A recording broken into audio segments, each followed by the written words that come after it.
Las Escrituras reflejan nuestra verdadera condición, nuestra verdadera necesidad y al mismo tiempo suple esa necesidad. No solo nos dejan expuestos ante la realidad, sino también dan la solución para eso. Y siempre, todas las Escrituras, absolutamente, desde Génesis hasta Apocalipsis, quieren finalmente conducirnos a los pies de la cruz. Quieren llevarnos al Señor Jesucristo, porque allí está la gran solución para el problema mayor del hombre. No en nuestras fuerzas es que andamos en Cristo, sino en el poder de su cruz, en el poder de su Evangelio. Por eso nos reunimos y vamos a su palabra para que Él nos enseñe.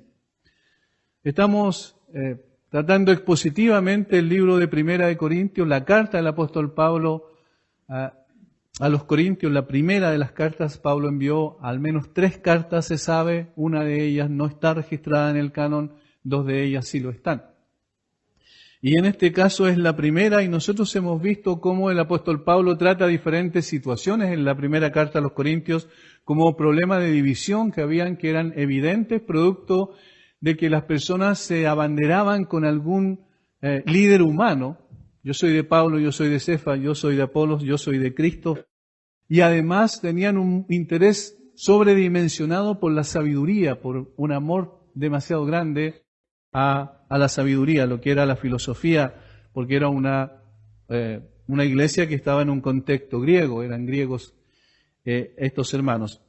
Y el apóstol Pablo también ve allí entre ellos, además de las divisiones, además del orgullo y la jactancia por el conocimiento que ellos hacían tanto énfasis, también ve un problema de egocentrismo muy marcado en cuanto a la manifestación de los dones espirituales, es decir, cómo ellos estaban manifestando esos dones en el contexto de la iglesia.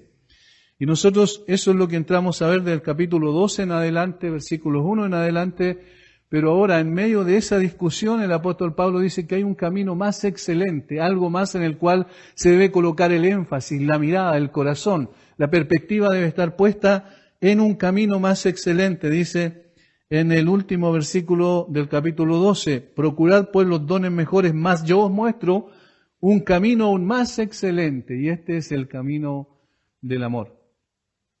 Pero no el amor ese sentimental que ha llenado páginas y páginas de libros hablando sobre expresiones, ¿cierto?, del sentimiento del corazón humano, sino un amor distinto, un amor, el amor ágape, el amor incondicional, que es el amor de Dios.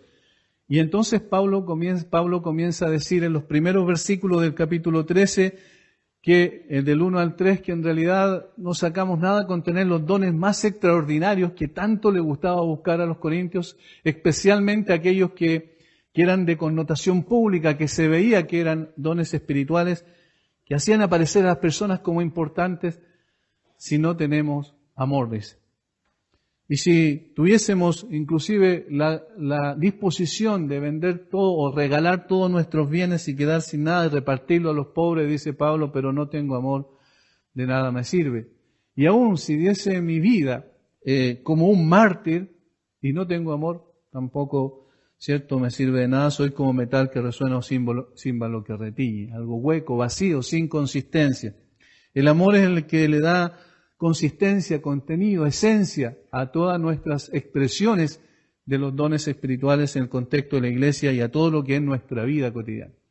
Luego empieza a hacer una descripción, normalmente viéndolo desde la perspectiva negativa, es decir, el amor no tiene envidia, no es jactancioso, no se envanece, no hace nada indebido, no busca lo suyo, no se irrita, no guarda rencor. Nosotros decíamos la semana pasada que todas estas eran cosas que no son naturales en el hombre, porque normalmente lo que hacemos es precisamente lo contrario. Nos envanecemos, somos jactanciosos, somos envidiosos, hacemos cosas indebidas, buscamos lo nuestro en un egocentrismo profundo, nos irritamos con facilidad, guardamos rencor, es decir, todo eso es natural en nosotros, lo que acabo de decir, pero el amor es totalmente contrario. Por eso yo siempre digo que el Evangelio es contracultural, va contra la cultura, va contra el pensamiento natural del hombre, porque comienza y se mantiene en una obra sobrenatural de Dios en el ser humano. Por eso es distinto, por eso no es un club deportivo la iglesia, no es una junta de vecinos, no es una asociación de hombres buenos, sino que es un grupo de personas que por la gracia de Dios y por esa transformación del corazón han llegado a ver lo que otros no ven y a oír lo que otros no oyen. Personas que tienen una perspectiva distinta de la vida, pero no por su capacidad, sino por la obra de Dios en ellos. Esta es la iglesia. La iglesia no está constituida por hombres perfectos ni mujeres perfectas, sino por hombres pecadores salvados por gracia y en un proceso de cambio y de transformación permanente. Ahora, entonces, tenemos que entender esto cuando hablamos del amor. El quien está delante de ustedes ahora expresando esto está en una lucha igual como ustedes, con todas estas cosas que batallan en contra del alma. Y por supuesto entonces nos miramos en forma horizontal como personas necesitadas y el único que está sobre nosotros, la cabeza nuestra, que es el Señor Jesucristo, a través de su palabra, Él nos enseña por su Espíritu Santo.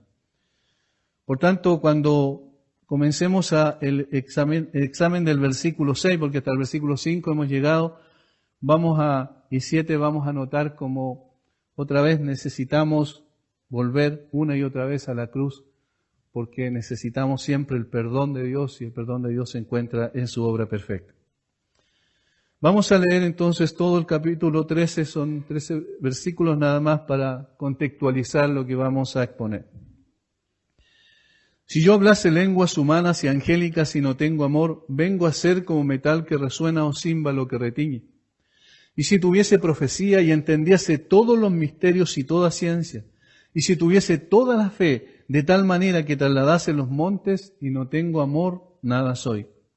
Y si repartiese todos mis bienes para dar de comer a los pobres, y si entregase mi cuerpo para ser quemado y no tengo amor, de nada me sirve. El amor es sufrido, es benigno, el amor no tiene envidia, el amor no es jactancioso, no se envanece, no hace nada indebido, no busca lo suyo, no se irrita, no guarda rencor. No se goza de la injusticia, mas se goza de la verdad. Todo lo sufre, todo lo cree, todo lo espera, todo lo soporta. El amor nunca deja de ser, pero las profecías se acabarán y cesarán las lenguas y la ciencia acabará, porque en parte conocemos y en parte profetizamos. Mas cuando venga lo perfecto, entonces lo que es en parte se acabará. Cuando yo era niño, hablaba como niño, pensaba como niño, juzgaba como niño. Mas cuando ya fui hombre, dejé lo que era de niño. Ahora vemos por espejo oscuramente, entonces veremos cara a cara. Ahora conozco en parte, pero entonces conoceré como fui conocido.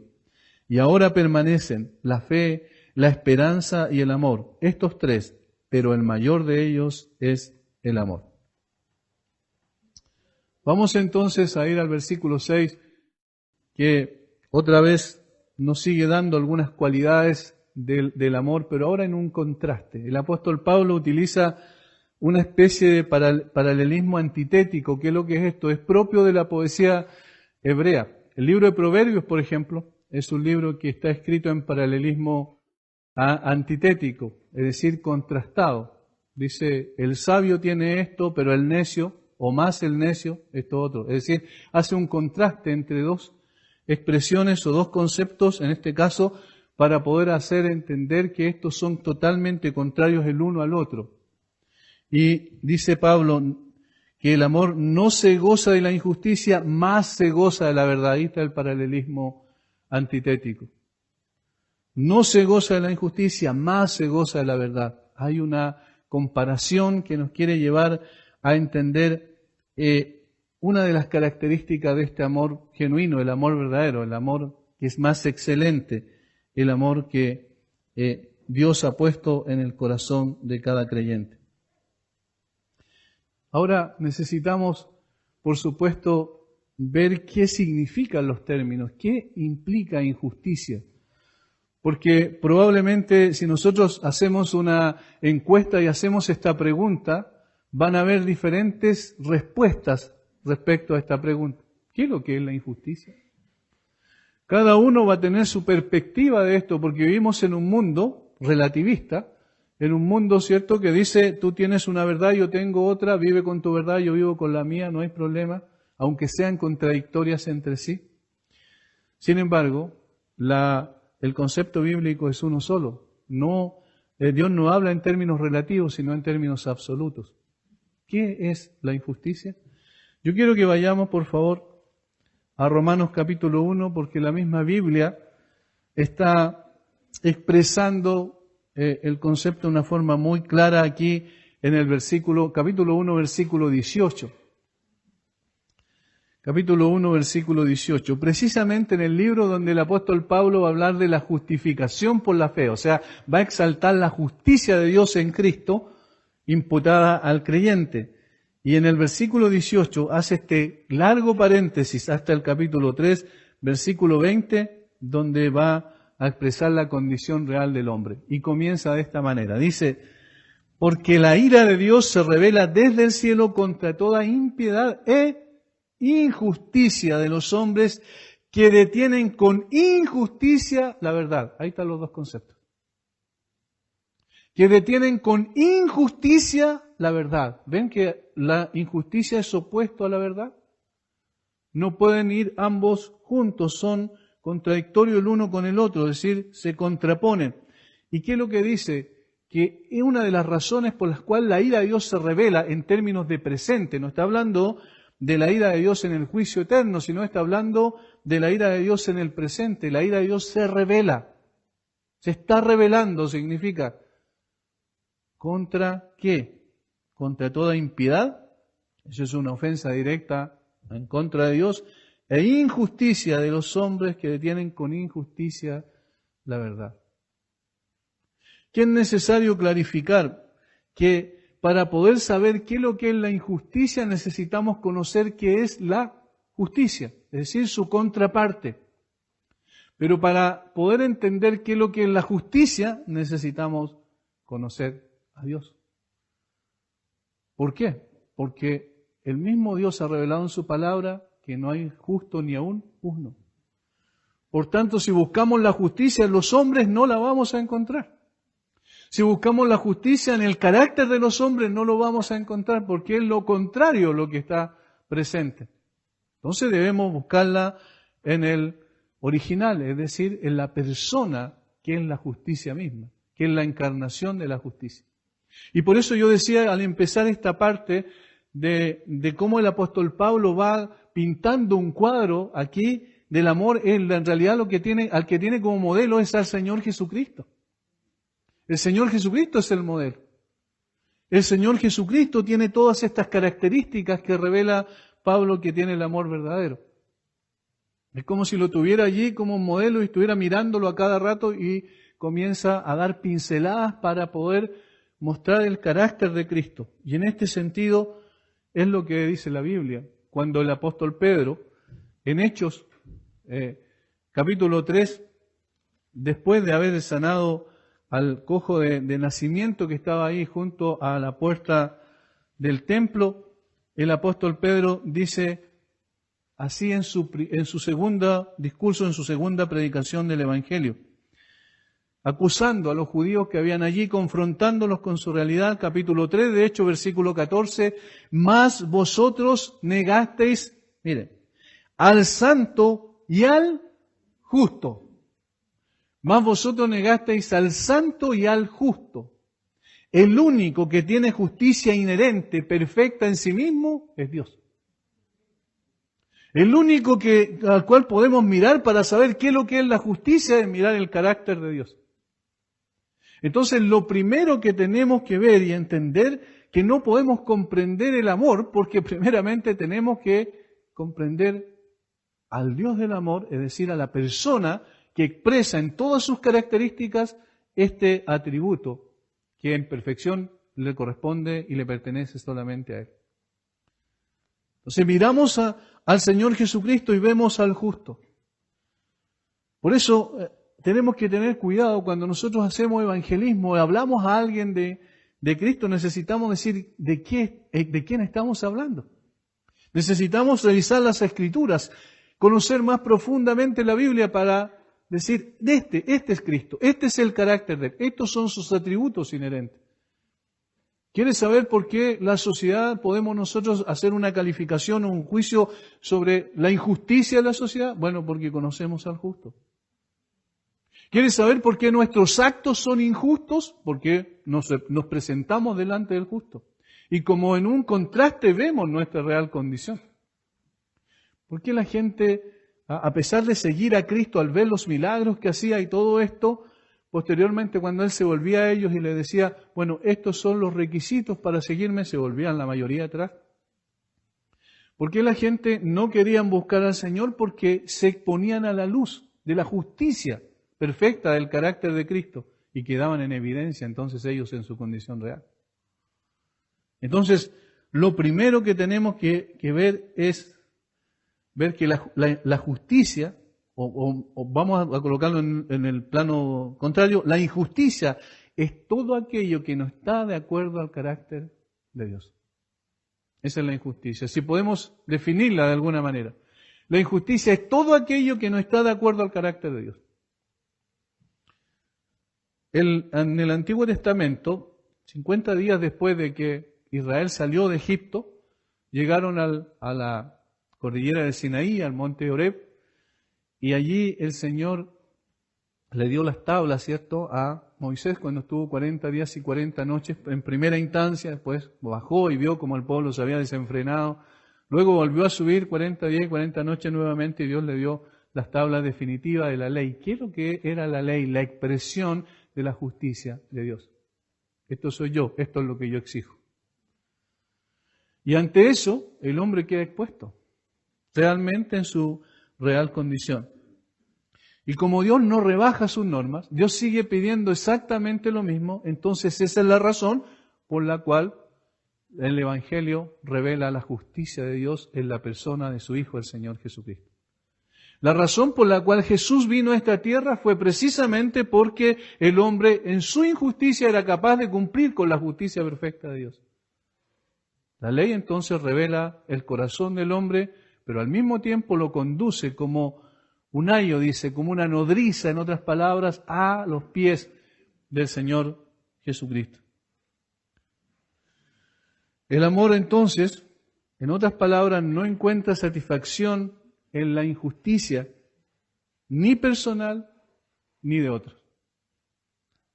El amor no encuentra satisfacción o no se goza en la injusticia ni personal ni de otro. Esto es algo muy importante. El amor no se goza de la injusticia. ¿Qué es lo que vemos a través de los medios de comunicación todos los días? A través de las noticias, a través de los programas de televisión, a través de todo lo que nos transmiten, que en realidad yo digo siempre los medios, más que medios de comunicación, son medios de adoctrinamiento, porque siempre seleccionan las noticias para tratar de meter en la cabeza de la gente ciertos conceptos que después de ir tanto repitiéndolos una y otra vez, como lo hacían en la Alemania nazi de Hitler, finalmente se queda en la mente de la gente y la gente después acepta cualquier cosa. Sin embargo, ¿qué es lo que transmite esta gente? ¿Qué es lo que están transmitiendo? Injusticia. Lo que hay en el corazón del hombre. Las actuaciones del hombre son injustas. Entonces, ¿qué ocurre? Aquí hay un problema a veces en el creyente y ahora aplicamos a nosotros, que a veces nosotros nos reímos y disfrutamos de las mismas cosas. Pero aquí hay una contraparte que dice que el amor, o sea, el amor verdadero, el amor que ha sido derramado en el corazón del creyente por el Espíritu Santo, dice Romanos capítulo 5, el amor no se goza en la injusticia, no disfruta de esas cosas, no son satisfacción para él esas cosas. ¿Cuál es la evidencia de un corazón regenerado? Que ama lo que Dios ama y odia lo que Dios odia. Un corazón regenerado no puede disfrutar de las mismas cosas que lo hace un corazón no regenerado. Una persona creyente no puede estar frente al televisor exponiéndose a vulgaridades. ¿Por qué no? Porque es injusticia, eso ofende al carácter de Dios. Y si nosotros conocemos a un Dios justo y santo, entonces evidentemente vamos a evitar todo aquello que tiene que ver con ofender a aquel que dio su Hijo por nosotros. En gratitud a Él, no para ser salvos, sino en la salvación. No obras para ser aceptados por Dios, sino porque tenemos un temor reverente delante de Dios, porque lo amamos a Él y queremos agradarlo en todos nuestros hechos. No solo un día a la semana, no solo algunos días en la semana en que nos reunimos, sino todos los días de nuestra vida. Hay un deseo en el corazón del creyente de decir, no, yo no me puedo deleitar en esas cosas. No puedo disfrutar de las mismas cosas, de los mismos chistes, ¿cierto? Muchas veces vulgares que se escuchan comúnmente. Las conversaciones de doble sentido, esto para nosotros no tiene nada que ver, porque amamos al Señor y Él es justo. Y queremos ser transformados también conforme al carácter de Jesucristo, que es el propósito de la salvación. En consecuencia, la injusticia no tiene cabida y el creyente no puede disfrutar de ello. El cristiano no encuentra satisfacción en la manifestación de los estándares morales del mundo. Es imposible. Ni se divierte por ello, ni se debe asociar a ello. En 1 Juan 2, versículos 15 al 17, el apóstol Juan lo dice expresamente de esta manera. No améis al mundo ni las cosas que están en el mundo. Si alguno ama al mundo, el amor del Padre no está en él. Miren, lo coloca como una evidencia de un verdadero creyente. Si alguno ama al mundo, el amor del Padre no está en él. ¿Y dónde está el amor del Padre? En los creyentes genuinos. Entonces, si esta persona está amando el mundo, está siendo una contradicción en cuanto a lo que dice ser.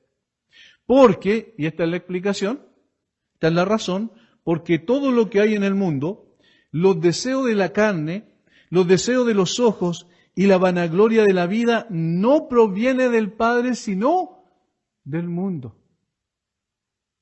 Todos este tipo de cosas, fíjense, tres cosas menciona ahí, los deseos de la carne, los deseos de los ojos y la vanagloria de la vida, porque precisamente esas son las tres expresiones del carácter de un ser humano que se manifestaron en el huerto de Edén, en el pecado, en Génesis capítulo 3, versículo 6. Y eso es lo que usa el enemigo posteriormente, como ese sida interior, ¿cierto? Ese cáncer interior que es el pecado que arrastra a toda la humanidad, como dice el apóstol Pablo, en Adán todos pecaron. Es decir, esto que atrae a la carne, pero que es contraria al cambio, a la transformación de un corazón nuevo y regenerado. Entonces, ¿cómo podríamos divertirnos, disfrutar de aquellas cosas que disfruta el mundo cuando son contrarias totalmente a la justicia de Dios? Es injusticia. Y la ira de Dios se revela contra toda injusticia. En consecuencia, nuestra vida como creyentes debe apuntar hacia otro lado. Si el amor de Dios está en nosotros, aborrecemos entonces todas aquellas cosas. Y por favor, hay una cosa importante, no es legalismo. Cuidado porque hoy día a la santificación le están llamando legalismo. No es legalismo. Es simplemente el proceso que la persona vive por la obra del Espíritu Santo en él, al ser expuesto a la palabra. El Señor nos va santificando. Santifícalos en tu verdad, tu palabra es verdad. Y eso es lo que hace la Biblia. La Biblia nos expone, la Biblia nos demanda de nosotros también acciones concretas de obediencia, y esa obediencia va produciendo transformaciones en nuestro carácter. Dios utiliza este instrumento de la obediencia, pero también entendemos que el que produce en nosotros el querer como el hacer por su buena voluntad es también nuestro Dios.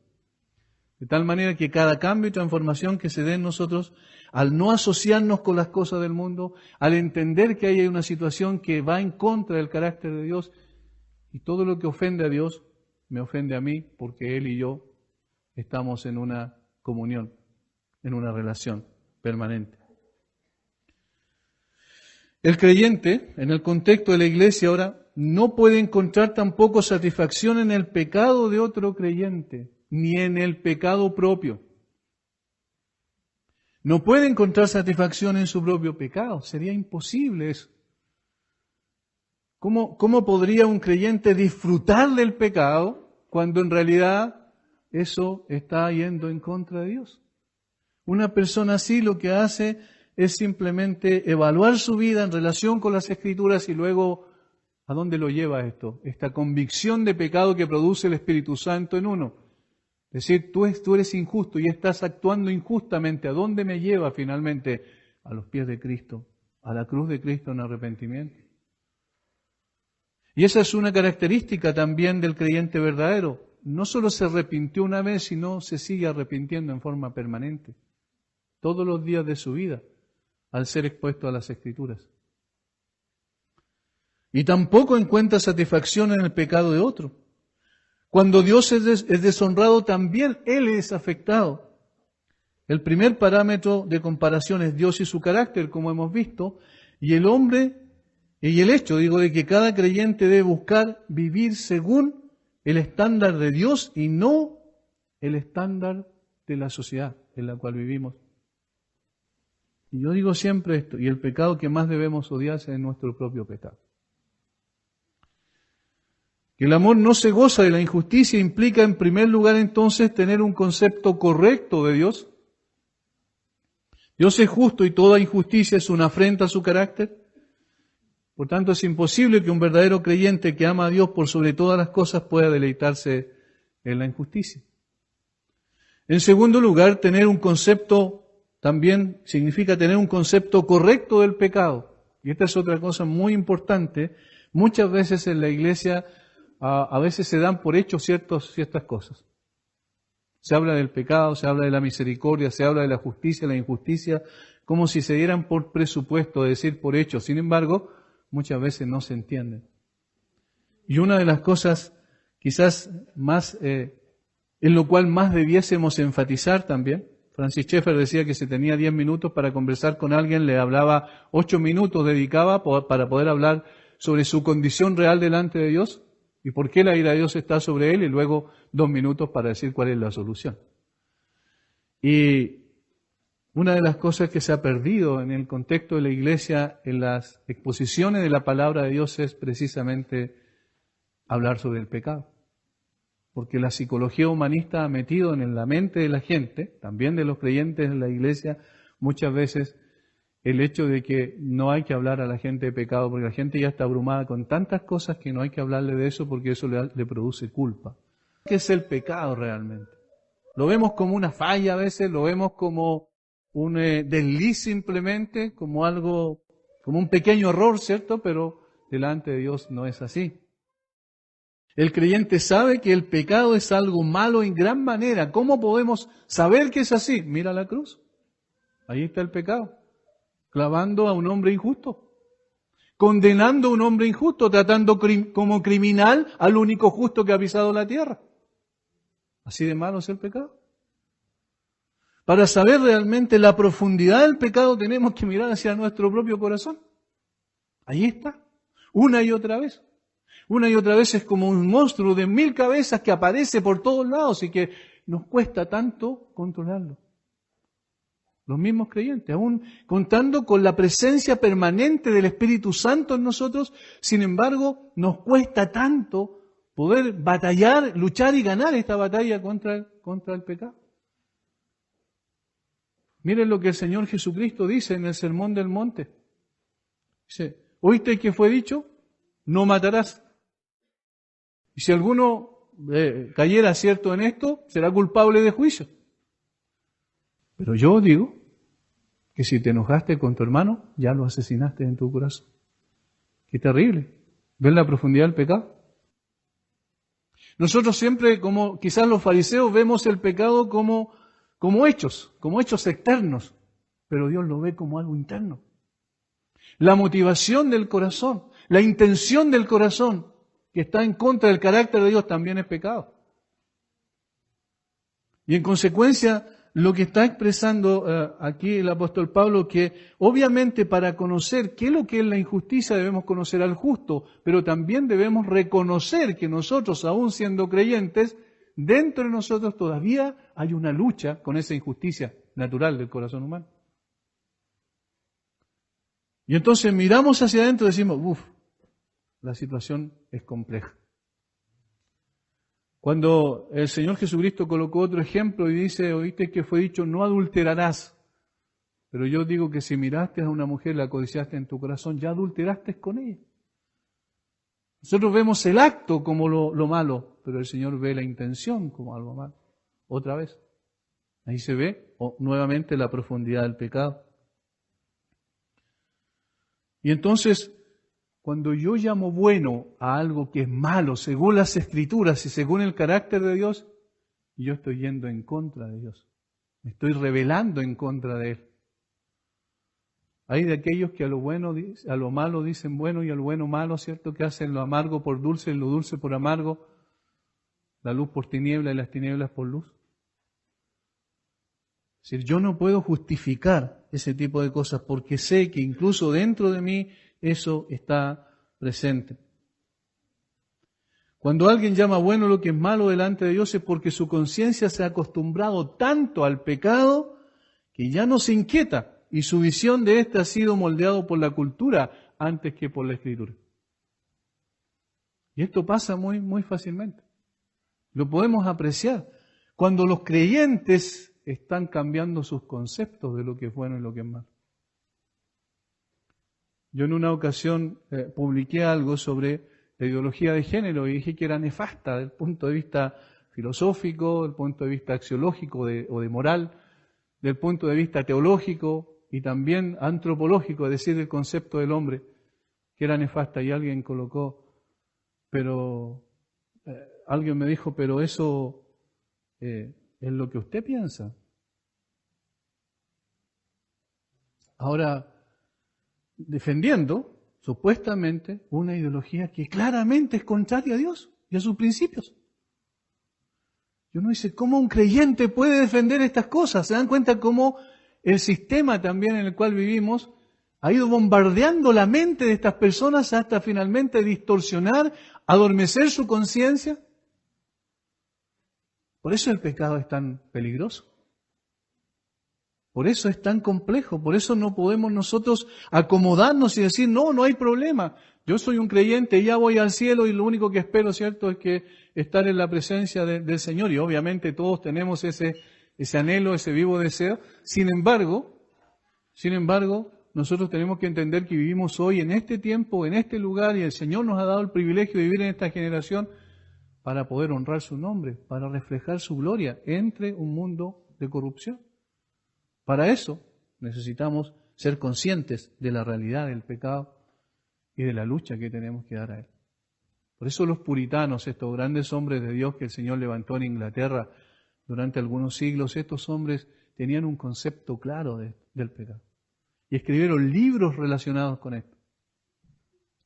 Para poder saber qué es lo que implica el amor no se goza en la injusticia, tenemos que conocer entonces o tener un concepto correcto del carácter de Dios, de un concepto correcto del pecado y también un concepto correcto de nosotros mismos. ¿Quiénes somos nosotros? El creyente sabe que es un pecador salvado por gracia de Dios, pero que aún lucha contra el pecado, como veíamos recién. Por tanto, no se expondrá al pecado porque sabe que no es inmune a él. Sabe que no es inmune a él. Sabe que puede ser seducido. Algunas personas dicen, no, yo soy maduro espiritualmente, así que puedo ver este programa sin problema. Eso es justamente lo que el enemigo quiere. ¿Qué hizo José? ¿Cuál fue la reacción de él? Él no dijo, no, yo soy inmune a esta mujer, así que no hay problema. ¿Qué hizo? Salió corriendo. Él sabía que podía ser tentado. Él sabía, reconocía su propia debilidad. Y esto es muy importante, hermano, que nosotros reconozcamos nuestra propia debilidad. No solo ustedes, nosotros también, los pastores, quienes estamos allí, sabemos que somos débiles, sabemos que hay una lucha constante en nosotros. Por eso yo decía al principio, yo no les hablo como una persona que está arriba, les hablo como una persona que está juntamente con ustedes. Tenemos esa situación allí en nuestro corazón y debemos reaccionar a tiempo, antes de que sea demasiado tarde y podamos deshonrar el nombre de Cristo, que no es lo que queremos. no se expone al pecado, porque sabe que no es inmune a él y se mantiene en constante oración para no terminar gozándose en aquello que el mundo sin Cristo disfruta y goza y ofender el carácter de su Señor, que lo dio todo por él, que derramó su sangre en la cruz por él. Nosotros no queremos eso, ¿verdad? Nosotros queremos todo lo contrario.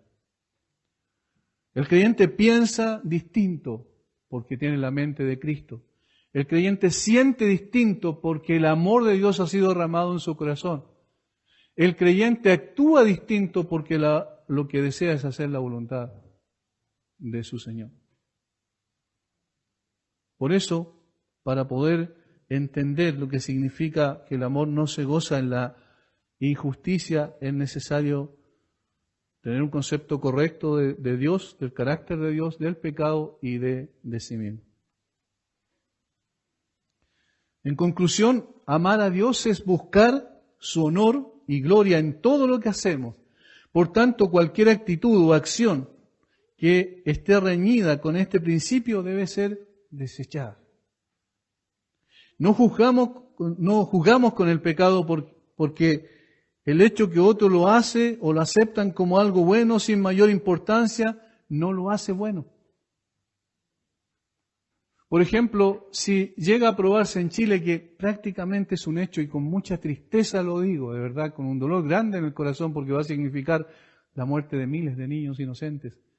Si se llega a probar esta ley aberrante que está en el Congreso como la ley de aborto, el hecho de que sea ley no significa que sea bueno. Sigue estando en contra del carácter de Dios. Porque se sigue asesinando a personas que tienen la imagen impresa en el alma de ellos, de Dios mismo. El hombre sigue siendo imagen de Dios aun cuando distorsionado por el pecado.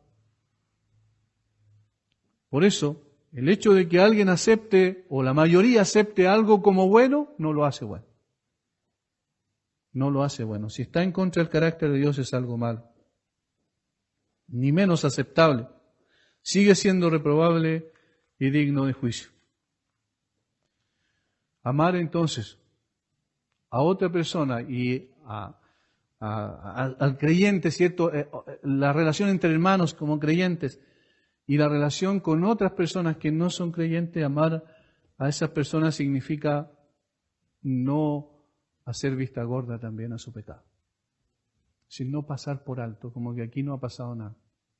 No, reconocemos en primer lugar que es pecado, pero igual seguimos amando a la persona con el propósito de llevarle el Evangelio para que, en la esperanza que tenemos de que el Señor un día va a poner su mano allí para que esa persona pueda reconocer su condición y llegar a los pies de Cristo.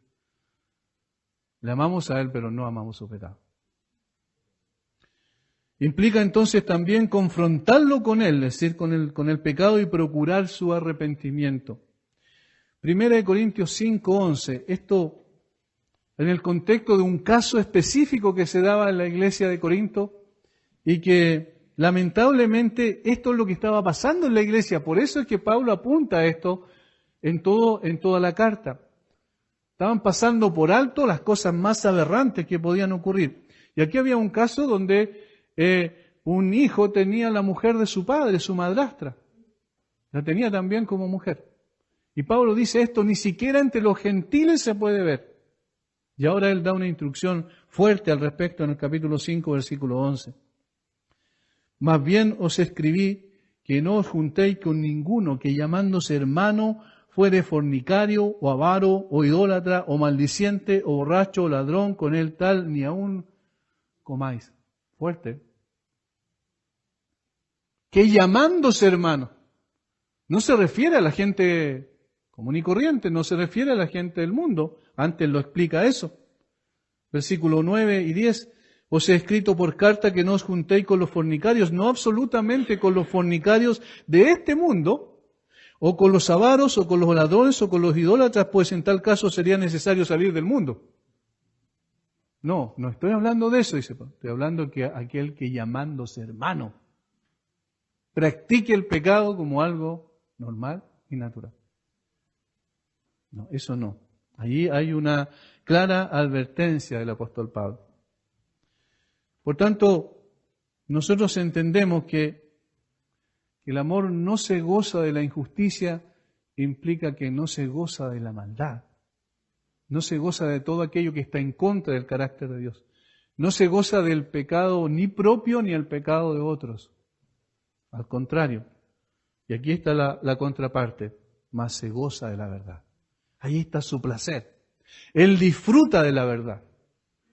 Y otra vez necesitamos entender qué es lo que es la verdad. ¿Recuerdan lo que Pilato le preguntó al Señor Jesucristo? ¿Qué es la verdad? Y no se detuvo a escuchar la respuesta. ¿Qué es la verdad? Y luego lo sacó afuera, dice, y le dijo a la multitud que no hallaba nada malo en él, pero ¿qué querían hacer con estos dos, Barrabás y Jesús? Él ni siquiera se dio cuenta que estaba frente a la verdad encarnada. Porque ¿qué es la verdad? Otra vez, Dios es la verdad. Sea Dios veraz y todo hombre mentiroso.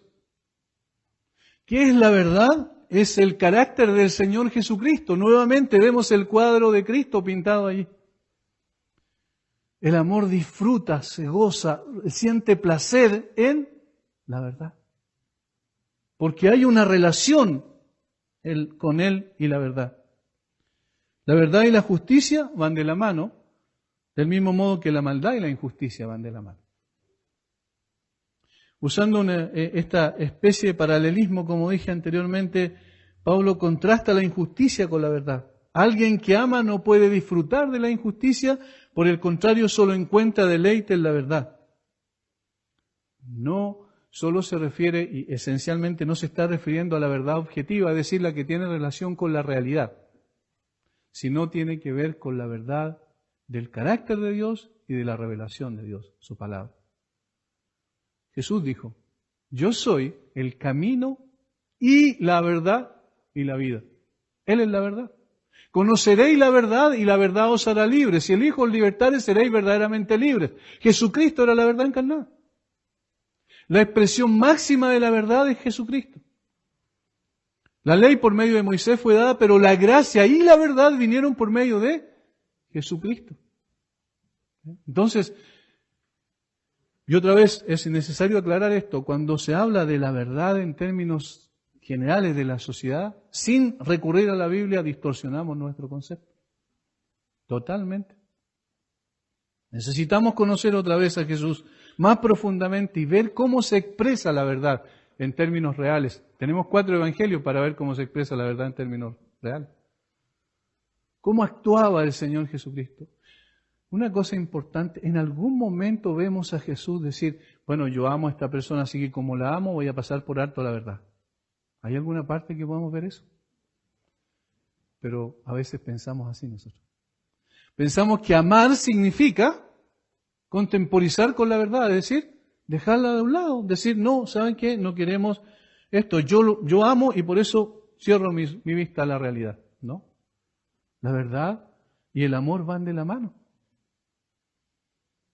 La verdad de Dios es propia de su carácter y su palabra revelada. Dijo en Juan 17:17, tu palabra es verdad. Tu palabra es verdad. De tal manera que Jesús es la verdad y la palabra de Dios es la verdad y Dios el Padre es verdad. Y Dios el Espíritu Santo es el Espíritu de verdad. Dado que la justicia es la expresión de la verdad, se regocija en la verdad alguien que realmente ama a Dios. ¿Cómo sé que me estoy regocijando en la verdad en la práctica? Porque a veces parecen muy abstractos estos conceptos, como que están arriba, que no se pueden tomar, ¿cierto? Pero ¿cómo se vive en la práctica la verdad? ¿Cómo yo sé que estoy en la verdad y deleitándome en la verdad? Cuando obedezco lo que el Señor ha revelado en su palabra. Esa es la mejor expresión de que efectivamente estoy disfrutando de la verdad, estoy gozándome en la verdad. Entonces, esto es contradictorio con alguno que dice, bueno, en realidad no cree lo que dice la Biblia, pero igual le amamos, por tanto ignoraremos lo primero y daremos prioridad a lo segundo, el amor. De allí viene el ecumenismo. El ecumenismo dice, bueno, no importa, cree en el mismo Dios. ¿Estás seguro que cree en el mismo Dios? Muchos creen que Alá y el Dios de la Biblia es el mismo. Tiene nada que ver el uno con el otro. Tiene nada que ver. Uno es inventado por hombres, el otro es el creador nuestro. Pero a veces decimos, bueno, pero en estas cosas no cree, pero nosotros creemos en esto, entonces igual nos juntamos. No, en Juan 17, en todo el capítulo, cuando el Señor oró en esa oración sumo sacerdotal, siempre la unidad tiene que ver con la verdad. Es decir, podemos estar unidos porque estamos de acuerdo en la verdad. Por tanto, no hace vista gorda. No se puede transar la verdad por el amor porque el que ama se goza en la verdad. El que ama no compromete la verdad. El apóstol Pablo amaba a los corintios, por eso dijo, me propuse no saber entre vosotros cosa alguna más que a Cristo y a este crucificado. Él amaba a los corintios y expresaba la verdad. ¿Qué necesitaban ellos? ¿Más filosofía? ¿Más sabiduría humana? No, necesitaban al Señor Jesucristo. El que ama se regocija en la verdad. Si me amáis, guardad mis mandamientos. Si me amáis, guardad mis mandamientos. Es muy claro el apóstol Pablo al respecto. ¿Cómo se puede amar a Dios y no guardar sus mandamientos? ¿Cómo yo sé que estoy disfrutando la verdad cuando yo guardo sus mandamientos, pero no como una imposición pesada, una carga grande sobre mis hombros, sino por disposición de mi corazón? Yo miro la cruz y veo todo lo que Él hizo por mí. Yo miro la cruz y me deleito en lo que el Señor Jesucristo hizo por mí sin que yo mereciera absolutamente nada más que el infierno. Sin embargo, veo lo que Él hizo por mí y digo, Él es digno de que yo obedezca. Él es digno de que yo me someta a su autoridad, a su palabra. Él es digno de que yo me traiga el orgullo. Él es digno de que yo me someta absolutamente a sus dictámenes. Él es digno de que yo no quiera hacer mi voluntad sino la suya. Es decir, el obedecer la palabra de Dios no debe ser nunca una carga para el creyente, debe ser un privilegio y un deleite. En tu presencia y plenitud de gozo, delicias a tu diestra para siempre. John Piper dice que el creyente debe ser un hedonista cristiano, que cuidado con ese concepto. El hedonismo es la búsqueda del placer por el placer, pero John Piper lo plantea en el sentido de que el placer verdadero, completo, total, pleno, está en la persona de Dios. Entonces nosotros nos deleitamos en Él, nosotros disfrutamos de Él cuando nos sometemos a su palabra. En Juan, en el Evangelio de Juan, el Señor fue claro al respecto cuando habló sobre esto. Hay en Juan capítulo 14, cuando habló sobre el Espíritu Santo, la venida de Él, el versículo 21, Juan 14, 21 dice, el que tiene mis mandamientos y los guarda, este es el que me ama. Entonces, ¿cómo se revela que realmente yo estoy amando a Dios? Cuando yo guardo sus mandamientos. Esa es la expresión real. Y el que me ama será amado por mi Padre, yo le amaré y me manifestaré a Él. Versículo 23. Respondiendo Jesús le dijo, el que me ama, mi palabra guardará. El que me ama, mi palabra guardará. Hermanos, yo sé que todavía estamos en proceso, yo sé que estamos en una lucha, yo sé que todavía no alcanzamos el ideal, pero siempre estamos mirando la meta perfecta. Pablo dijo que él proseguía a la meta. Y eso es lo que nosotros tenemos que hacer, siempre mirando a Dios, mirando la expresión de su carácter y queriendo, anhelando ser conformados al carácter de Jesucristo. Luchamos por estas cosas, sí, tenemos derrotas a veces estamos tristes cuando le fallamos a Él, pero luego miramos a la cruz y vemos que nuevamente ahí está el poder para vencer todas aquellas cosas. Vencemos la injusticia de nuestro propio corazón cuando vemos la justicia de Jesucristo. Vencemos también el engaño, la seducción de la mentira y la falsedad en este mundo cuando podemos mirar la verdad encarnada allí en la cruz, dando su vida por nosotros.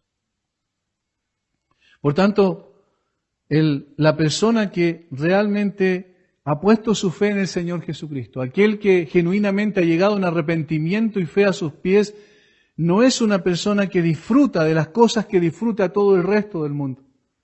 Al contrario, le parecen algo que no es adecuado, que no es agradable, que es desagradable.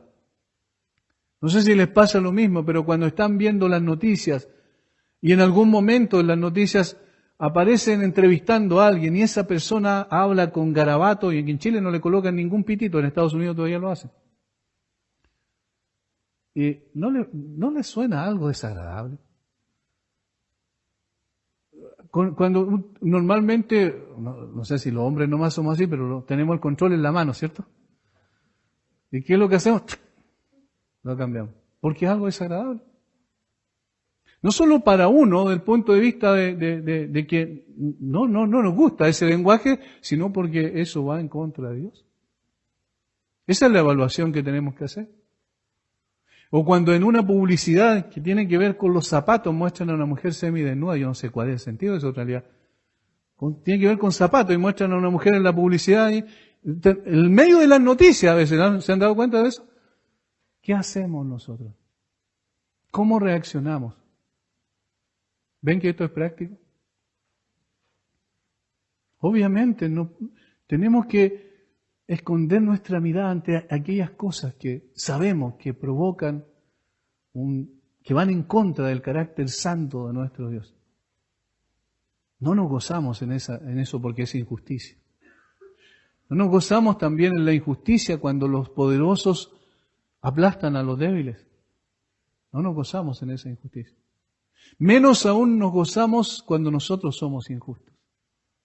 Cuando actuamos de una forma incorrecta con otra persona, cuando queremos a veces aparecer como mejores que ellos, cuando en realidad entre el creyente y el incrédulo hay una sola diferencia: la gracia de Dios en Jesucristo en nosotros. Nada más. No hay más diferencia. Si el Señor no hubiese venido y no nos hubiese dado vida nueva y hubiese puesto su Espíritu, nosotros seríamos exactamente igual como los demás. Y eso es obra de Él de principio a fin. Nosotros no tuvimos nada que ver. Es por su gracia. Sin embargo, no podemos deleitarnos en lo que la gente se deleita y disfrutar de aquello en lo que la gente disfruta. Tenemos parámetros distintos, nuestra evaluación es distinta, nuestro corazón siente en una forma distinta. Por eso, el apóstol Pablo, cuando le escribe a los filipenses, ya casi terminando la carta, en el versículo 8 dice: en esto debe estar ocupada su mente. En esto y nada más que en esto. Por lo demás, hermanos, todo lo que es verdadero, todo lo honesto, todo lo justo, todo lo puro, todo lo amable, todo lo que es de buen nombre, si hay virtud alguna, si algo digno de alabanza, en esto pensad. Coloca la mente en estas cosas. ¿Y a quién está describiendo Pablo ahí en ese versículo? Al Señor Jesucristo. Honesto, justo, puro, amable, de buen nombre, virtuoso. Solo el Señor Jesucristo. ¿Cómo dice que debemos avanzar el autor de Hebreos en nuestra fe? Puesto los ojos en Jesús. Ahí está. Yo quisiera terminar con una nota positiva, por supuesto, diciendo en primer lugar que el que podamos vivir de esa manera no descansa en nuestra fuerza y que no somos capaces nosotros con nuestra fuerza de poder vivir así, pero al mismo tiempo sabemos que contamos con el poder de Dios en nosotros para vivir de esta manera. Y eso es lo que nos hace seguros de que podemos vivir así. El Señor sea bendiciendo cada una de sus vidas y sea también colocando este desafío en nuestro corazón. No nos gocemos de la injusticia, pero sí disfrutemos y gocemos de la verdad. Padre, gracias por este tiempo tan especial que tú nos permites vivir alrededor de tu palabra. Señor, cuando miramos a Jesús vemos todas esas características preciosas del amor. El amor no se envanece, no guarda rencor. El amor no es jactancioso. El amor no busca lo suyo propio. El amor no se goza de la injusticia, mas se goza de la verdad. Y eso está solamente en ti, Señor. Pero Padre, qué bueno es que tú también, al darnos a Jesucristo, nos hayas dado igualmente tu Santo Espíritu para darnos la fuerza, la sabiduría y la gracia necesaria para poder vivir de una manera tal que tú seas honrado a través de nuestra vida. Padre, que no sea solamente la expresión de nuestros labios, que queremos darte la gloria a ti, sino sea una vida cotidiana de entrega, de gratitud a ti, de adoración a tu nombre, a través de un crecimiento, Señor, en santidad, un crecimiento en la justicia y también, Padre, en poder entender que la verdad es la que guía nuestra vida. Jesucristo es la verdad y tu palabra es la verdad. Ayúdanos a guardar tu palabra. Ayúdanos a guardar tus mandamientos en nuestro corazón, ya sea que, Señor, estemos viviendo en nuestro propio hogar como esposos o esposas, o como hijos o padres, o en cualquier lugar donde estemos, Señor, podamos revelar a través de una vida consagrada el carácter de Jesucristo. Danos de tu gracia para ello y bendice a cada uno de los presentes. Lo pedimos en el nombre de Jesús. Amén.